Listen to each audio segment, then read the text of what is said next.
Slipper spring versus double I spring. Which one is the best?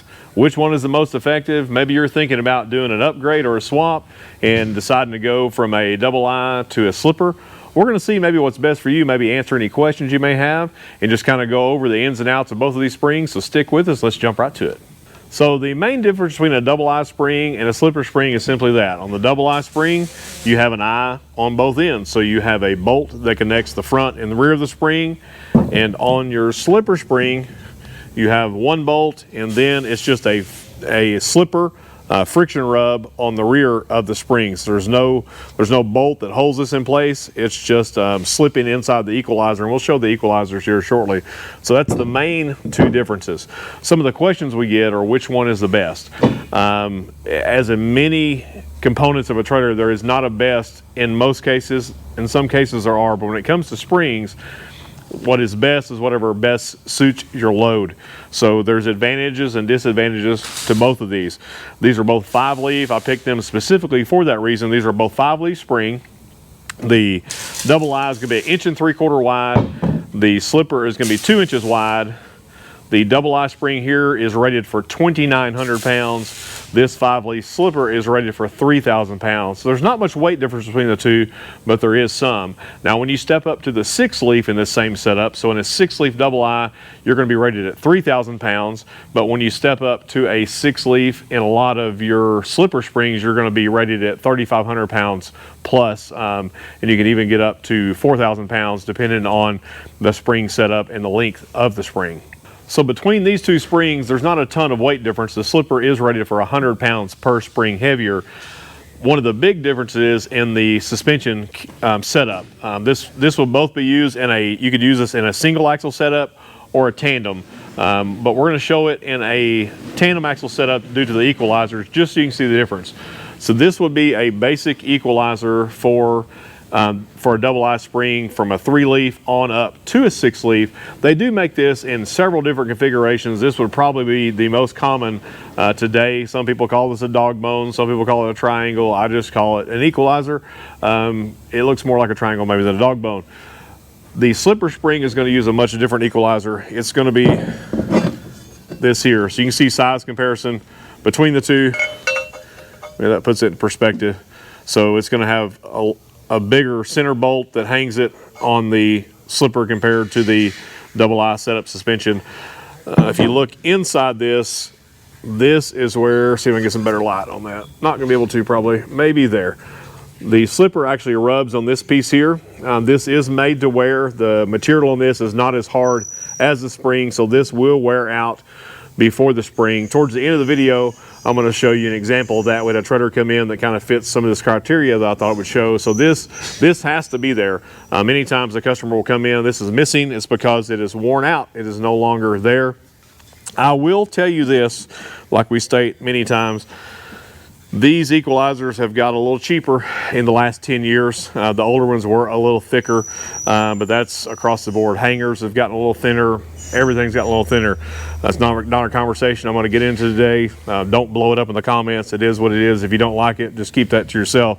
But just to let you know, if you see an old one compared to a newer replacement, if the newer replacement is thinner, it's still going to be a replacement for that. It's just not going to be maybe as good as it was, 10, 15 years ago. It's just the way it is now out here in the West.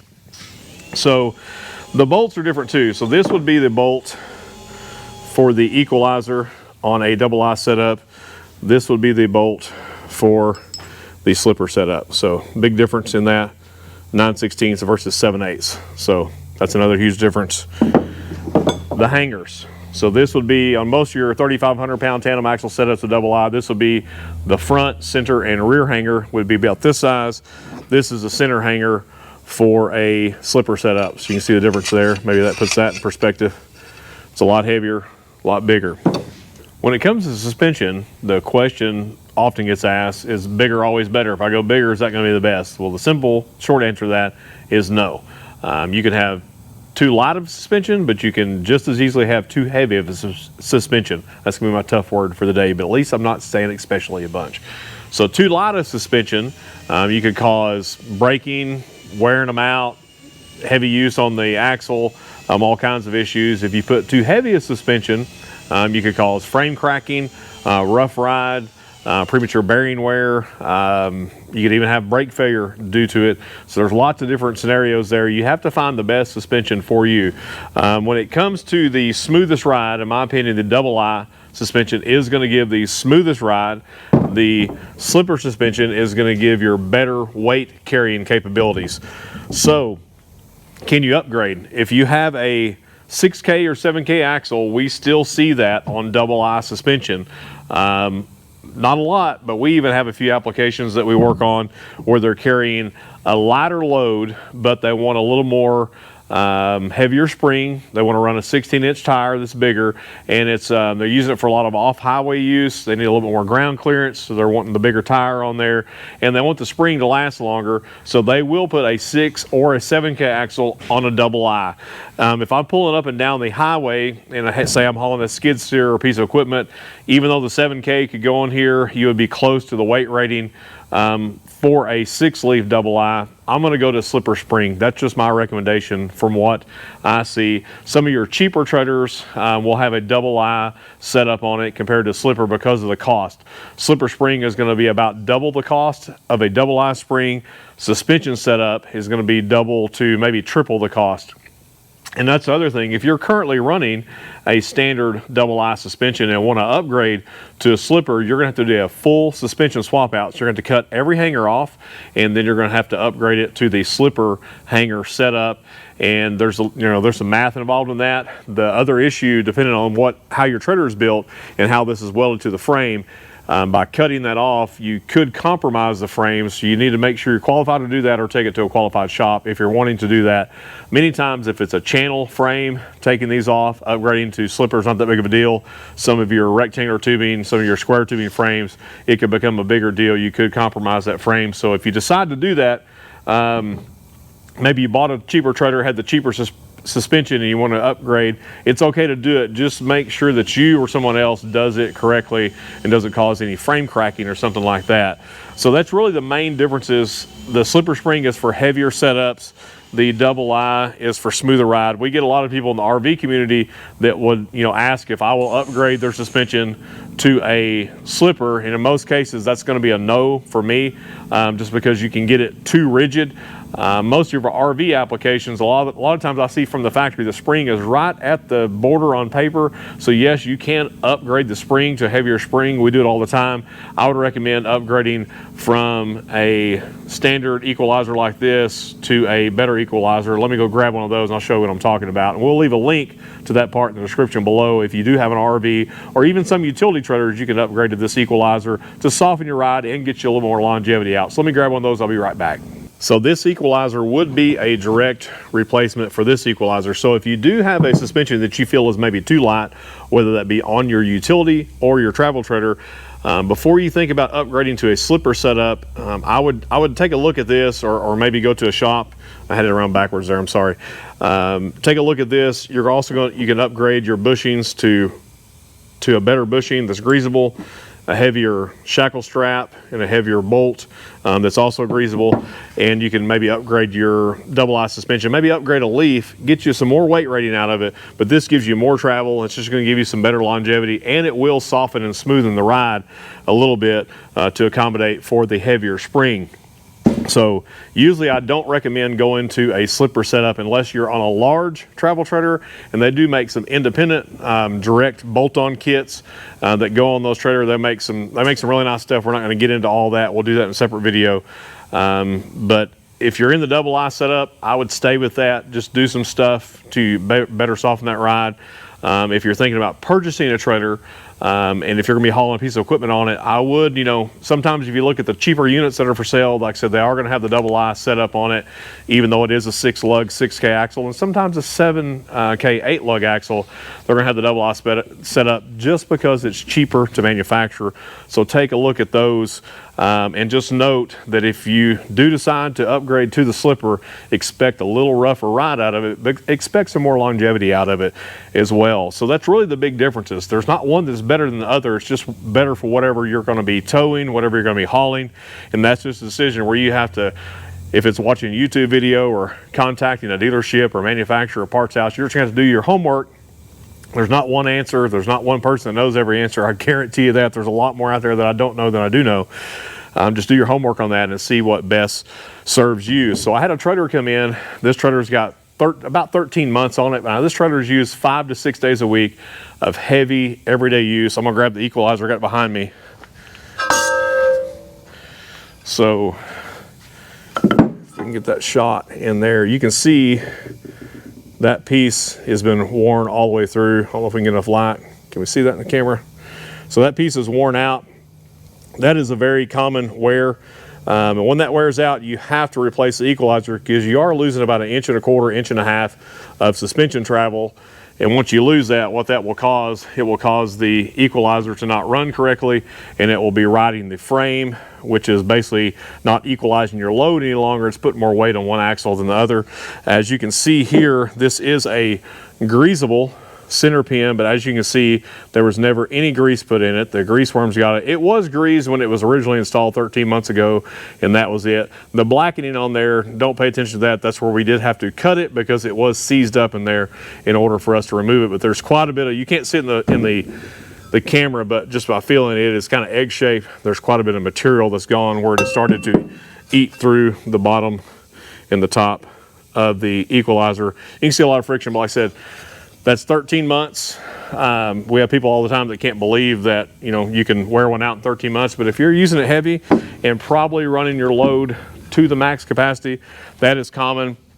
And that brings up something else. This is a good spring. This question has been asked before. A little bit of debate about it, I believe. So someone asked the question or made a comment on these clips, and I'd made a comment before, hey, if these clips come off, you need to take a look at the spring. You also need to put either a clip back or use like a stainless steel worm gear style clamp to put that on there. Somebody made the comment that they spoke with the manufacturer that kind of laughed it off and said, no, they just put these on there to notate the position of the spring. This always goes forward. While that is correct, this is on the forward side of the spring always from the manufacturer. That's not the reason for that. This is a rebound clip. Some springs have a little heavier, and I even talked about that in the last video. As you can see, this one, this is a thicker steel rebound clip that has been riveted into the spring. I can promise you, if it's just to notate the forward position of the spring, they're not going to have that much trouble. They're going to put an arrow or put an F in some, you know, on a stencil or something. What this is for, and I should have got a picture of it on the trailer, but if you can see some rust in between the springs, when this is hanging on the trailer, there's actually a gap. You can slide a couple sheets of paper in between all of those, and that is what this rebound clip is for. So without the rebound clip on there, if you hit a heavy pothole or if you get some vibration, it can cause this to shear the spring at one of these upper locations. Just because that technically is a weak point, this helps keep everything together, help keep the spring from separating. It also will help keep, if you do get, as you can see on this right here, how that's kind of twisted. This goes in the axle, so the clip wouldn't help here, but if the spring was loose, you didn't notice that this would keep the leaves in place to keep one from digging into a sidewall. So these clips are important. They're not to just notate the forward position of the spring. On a double eye spring, most of them, unless they have an offset spring eye, they can be installed either direction. It's not going to change a dang thing. But this is a rebound clip. It's there for a specific purpose. You can actually buy these. I don't ever offer them. Worm gear clamp to me works just as good, if not a little bit better. If one breaks off of this style, I'm going to say there's a 10 out of 10 chance it's time to just go ahead and replace that spring. It's telling you that, hey, I've done my job, I'm worn out, it's time to put me in the scrap pile, or in the cheeseburger fund as we call it, and put you some new suspension underneath there. So pay attention to stuff like that. That is there for a reason. They've used rebound clips forever. If yours is missing, that's just a good time when you're doing your daily walk around or your weekly walk around or your every 5 to 10 year walk around. If, hey, my rebound clip is gone, maybe I need to take a look at the spring. These springs here are a couple years old. Equalizer was 13 months old. So we went ahead, it's the second set of Equalizers. It'd be a first set of springs, but this is a commercially used and abused every day, making a living, going and getting it done trailer. If you don't pull that often, your suspension is going to last you a while. But if you're rip roaring like these guys are, you can replace the suspension once a year. I've seen them every 6 months. If you're in oil field service, lease road, and some of those applications, it will beat your trailer to death. So the best spring in your situation is whatever the best spring is for you, whatever you're towing. Double I is going to give you a softer ride. slipper spring is going to give you a little heavier weight capacity. It's going to give you a little rougher ride. But it's just like in a pickup, you know, if you're going to be hauling heavy weight, that pickup's not going to ride smooth. Empty, it's going to ride a little rough till you get a load on it. Trailer is going to be the exact same way. So just before you go out and spend a bunch of big bucks on getting it upgraded, maybe not what you need. If you put too heavy a suspension, it may actually make you go backwards, cause some frame cracking, just some premature failure in places. You know, you may open up a problem you didn't have before. So I'd recommend looking, you know, in the double aisle, looking at a better center equalizer, better greasable bolts, bushings, shackles, that kind of stuff. And maybe, like I said, if you have a travel trailer, there's a good chance you may need to add a leaf to your spring, go from a 3 to a 4, or 4 to a 5, because they do put that right at the limit. But if you see that trailer that's running a 6 lug or an 8 lug on a double I, that is acceptable, that is okay. That's usually done specifically for wanting just a little heavier spring, but that's not gonna be hauling a major load. It's gonna be kind of in between a light and heavy load. It's gonna be more of a medium load. It's perfectly fine. If you see a trailer like that, or if yours is that way, it doesn't mean it's built wrong. That just means it's built for its specific purpose. So we'll leave a link to some of these products that we use in the video, if for nothing else, to help you do some research on that to see what best suits your needs. We'll leave some other links to other products we use that will go along with this. Be sure to check out some of our other videos that discuss springs, whether lubricating the springs, whether that's a good idea or not, how to check your suspension, how to properly tighten and to replace your suspension. I believe we have some videos on there. We'll leave those in the link in the description below. As always, thanks for tuning in. Keep your trailer safe, keep it maintained, keep it towing, and we will see you down the road.